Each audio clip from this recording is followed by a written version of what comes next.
రాజు బోడా మీద కొన్ని అలిగేషన్స్ చేస్తూ అంటే తిట్టేశారు డైరెక్ట్.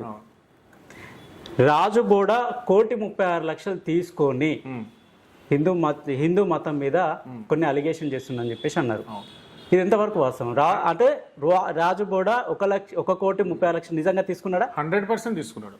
100% పాస్టర్ల దగ్గర డబ్బులు తీసుకుని హిందుత్వాన్ని దూషించడానికి ఇక్కడ ఉన్నటువంటి పాస్టర్లు ఏమన్నా మాట్లాడితే మీ దగ్గర ఉన్న ఆధారాలు తీసుకుని రండి అని పోలీసులు అంటున్నారు. కాబట్టి వీడు అమెరికాలో కూర్చొని ఇటు పాస్టర్స్ కి బ్రోకర్, ఇడు అమెరికాలో అక్కడ బ్రోతల్ హౌస్ నడుపుతాడు.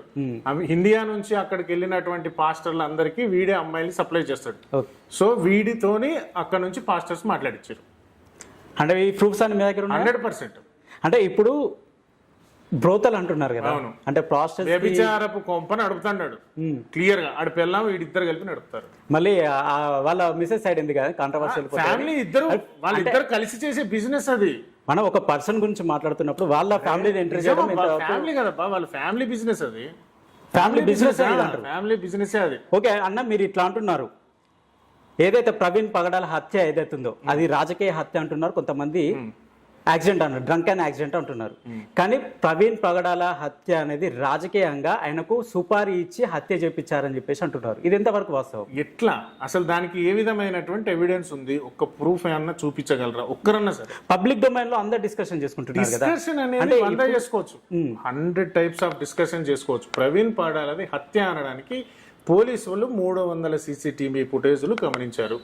దగ్గర 400 కిలోమీటర్లు ట్రాక్ చేశారు. ఏ టోల్ గేట్ దగ్గర ఆగాడు, ఏ షాప్ దగ్గర ఆగాడు. ఎల్బీ నగర్ లో సవేరా వైన్స్ లో ఆడు మందు కొనుక్కున్నాడు ప్రవీణ్ పగడాల గారు. ఏలూరులో వైన్స్ లో మందు కొనుక్కున్నాడు. కీసర టోల్ గేట్ దగ్గర పడిపోయాడు. ఇక్కడ విజయవాడ దగ్గర ఎంట్రన్స్ దగ్గర ఏదో చిలకల్లు టోల్ గేట్ దగ్గర పడిపోయాడు.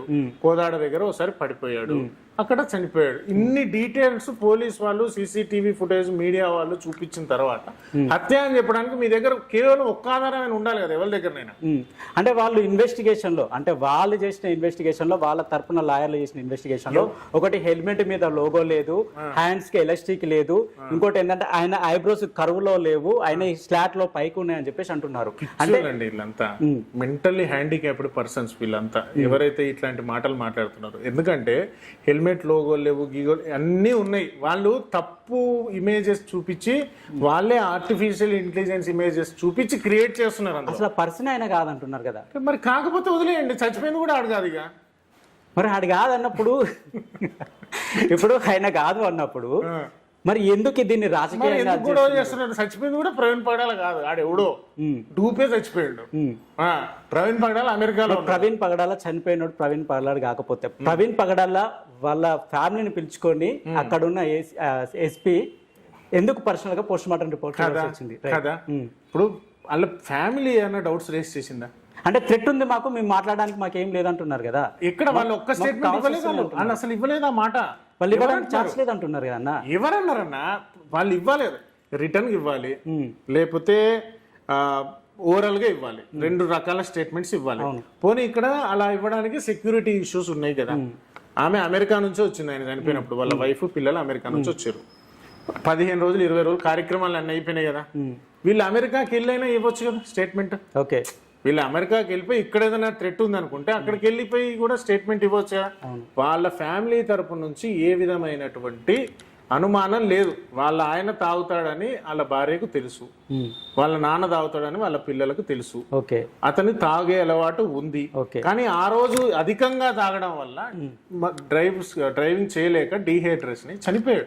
అన్న ఒక్క డౌట్ అన్న, సరే ఇప్పుడు ఆయనకు తాగే అలవాటు ఉంది అనుకుంటాం. ఆయనకు తాగే అలవాటు ఉంటే వైన్ షాప్ లో పోయి ఎందుకు తాగాలి? ఎక్కడన్నా పెద్ద హోటల్ చూసుకొని ఆన్నే ఉండి రోజంతా ఆన్నే వాడి తాగొచ్చు కదా. ఆడ తాగి తెల్లారి దిమ్మ తిరిగినాక పోయి మళ్ళీ ఆయన పే చేయాలనుకున్నా చేసుకోవచ్చు కదా. అంటే ఇప్పుడు మన అంటే దీన్ని ఎట్లా ప్రోపగండా చేస్తున్నారు అంటే తాగి చనిపోయిండు, యాక్సిడెంట్ కాదు, యాక్సిడెంట్ కింద లెక్క ఇస్తున్నారు. ఒకవేళ మీరు అన్న ప్రకారం తాగే అలవాటే ఉంటే ఇంట్లో కూర్చొని తాగి బిందాస్ నాకేం తెలుసు అబ్బా, వాడు ఇంట్లో కూర్చొని తాగే అలవాటు ఉందో, రోడ్డు మీద తిరిగే అలవాటు తాగే అలవాటు ఉందో ఎవడు చెప్పలేడు దానికి.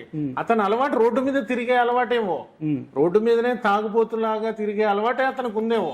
ఇంట్లో కూర్చొని తాగే అలవాటు కొంతమందికి ఉంటది, బయట పప్పులలో బార్ షాపుల్లో తాగే అలవాటు కొంతమందికి ఉంటది, చెట్ల కింద తాగే అలవాటు కొంతమంది. ఇతనికి డ్రైవింగ్ చేస్తూ తాగే అలవాటు ఉందనుకుంటా బహుశా. ఓకే, డ్రైవింగ్ చేస్తూ తాగి చనిపోయాడు. అతను నన్ను అడిగితే చావడానికే వెళ్ళాడు అనిపిస్తుంటది. అతని ఆలోచన విధానము హైదరాబాద్ నుంచి Rajahmundry 400 kilometres, okay, 35 to 40 degree centigrade heat, అవును, అందులో మందు, తిండి లేదు, పొద్దున 11 నుంచి రాత్రి 11 వరకు ప్రయాణం, హెడ్ లైట్ పగిలిపోయింది, కింద 2-3 సార్లు కింద పడిపోయాడు, ఒకసారి లారీ కింద పడిపోయాడు.